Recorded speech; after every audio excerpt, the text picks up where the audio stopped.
What's up guys, welcome back to Destiny Updates. Today we're going to take a look at the player customization and skill tree system that was shown off in the Destiny gameplay demo. Now we have this sort of original feed of the gameplay demo that looks quite nice, but we're actually going to switch over to this behind closed doors IGN one because it shows a whole bunch more information that the original does not. So you'll just have to excuse the poor quality of the video, it was just recorded with a camera, but it's a lot better to use this one as it shows much more information.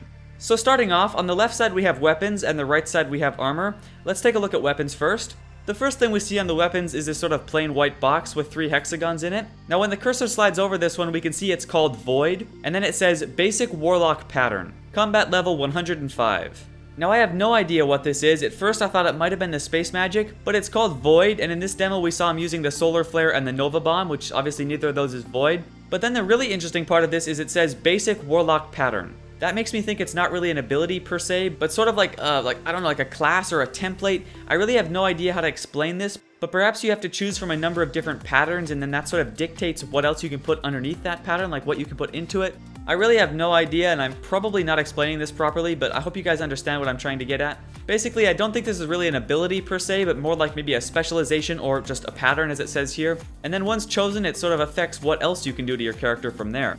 But honestly, I really have no idea. I could be totally wrong. Now moving on to the next thing, we have his primary weapon. We can see here this is called a Viper P3, a superior pulse rifle, weapon level 70, and it says a solid, accurate pulse rifle that delivers on its promises. So it seems like kind of a standard assault rifle, nothing really too special there. But we can see when the cursor came over this, the side kind of popped out and we can see an additional weapon. Now that must be another primary weapon that he has available in his inventory to use, and he can swap to that one if he wants to. Now if you look closely over where that other weapon is, you can see there's sort of a grid pattern there. There's these little crosses there, and it feels like the weapon's icon sort of pops into those areas. Now by looking at this grid, it sure seems like we'll be able to carry a lot of different weapons. We can see this particular grid here just for the primary weapon looks like it could fit 12 weapons, and each slot after this has a similar looking grid, so that leads me to believe we'll be able to carry a lot of weapons of the same type in Destiny, because why would all those squares be there if we can only carry a couple? So yeah, I imagine we'll be able to carry a significant amount of each weapon type in Destiny without too much difficulty. I'm sure there is some sort of weight cap or something, like how much your Guardian can physically carry, but we'll just have to see. Now onto the next weapon slot, we can see this one is called the Special Weapon.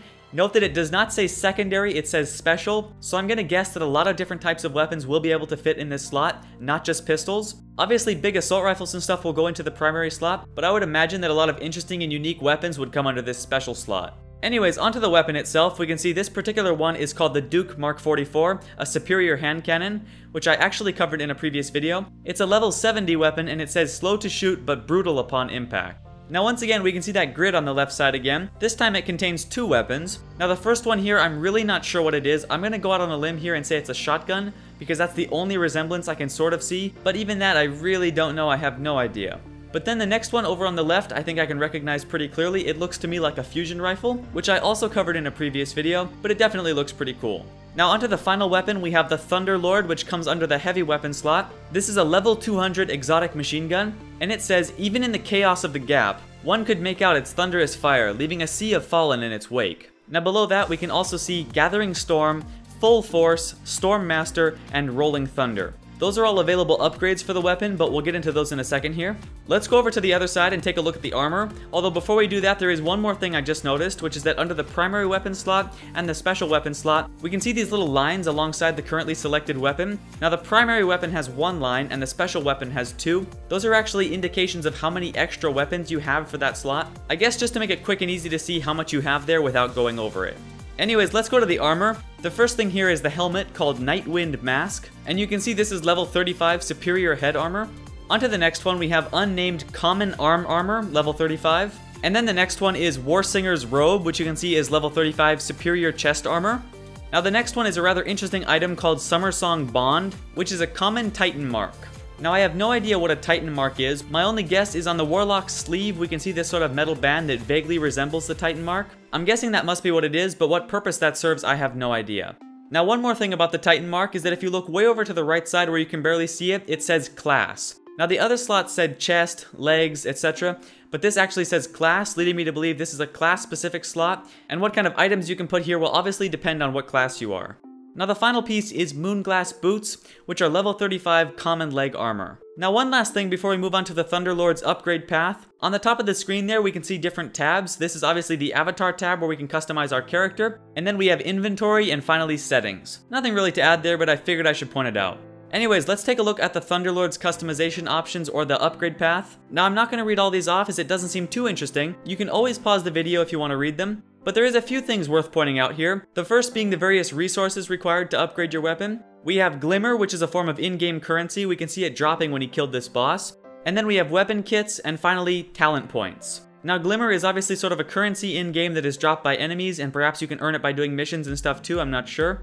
I'm not sure if this is more like a material that's specific to weapon upgrades, or if it's more like a real currency that can be used to buy stuff like in the city or something. Now weapon kits, I have no idea what they are. I imagine it's something you have to buy, but I'm sure you can also find them in loot drops as well. And then finally talent points, which must have something to do with your skill or experience level, but I'm not really sure. Now that you've seen all that, let's switch back to the original direct feed video of the gameplay demo. That way you guys can see this more clearly. There is a number of extra things to point out here, one of which is that he gets Rolling Thunder right away, which is the final ability in the skill path, yet he's able to purchase it instantly, which leads me to believe that even though this does seem to be sort of a path, they're all linked together, it doesn't actually matter which one you get. You can choose any upgrade you want at any time, so long as you have the required resources, of course. Now the next thing is that there is 2 additional abilities that are not part of this path. I imagine these are special and do something different. They're both already unlocked even though he just got this from a loot drop, but I would imagine that might be because this is a special unique weapon. It probably already comes with certain things pre-unlocked. I imagine there will be cases where abilities that are separate from the skill path, like off to the side like this, will be available for unlock if you wanted them, and I imagine they have some sort of special unique influence.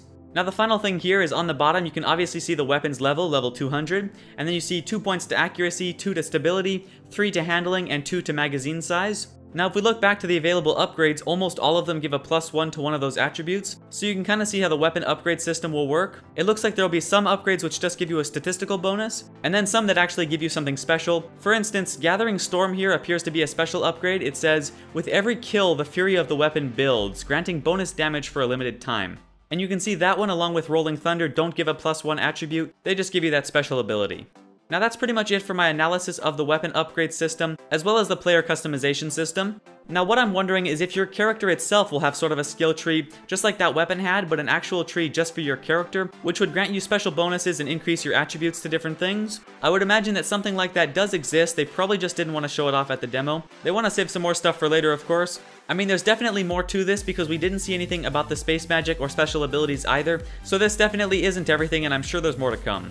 But we still learned quite a bit from this. We got a detailed look at weapon upgrades, as well as customizing your character's armor and a potential glimpse at how many weapons you'll be able to carry. But that's it for this video. I hope it pointed some things out that you may have missed. If you enjoyed, leaving a like is of course very much appreciated and helps me out a lot. But thank you very much for watching, stay tuned for more, and I'll see you in the next update.